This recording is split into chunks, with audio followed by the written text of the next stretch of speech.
If you want to enhance your security by removing old devices from your Chase Bank account, follow these simple steps to ensure your account is protected. Step 1. Log into your account. Visit the Chase Bank website or open the Chase mobile app.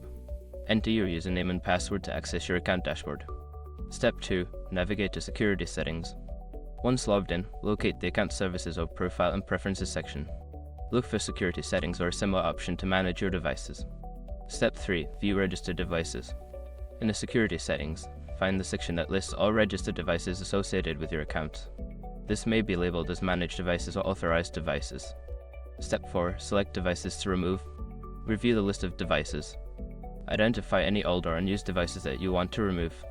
There should be an option next to each device to delete or remove it from your account. Step 5. Confirm removal.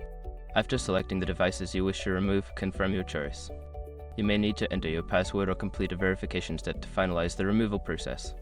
By following these steps, you can easily manage and remove old devices from your Chase Bank security settings, ensuring your account remains secure. Always remember to regularly check your security settings for any updates.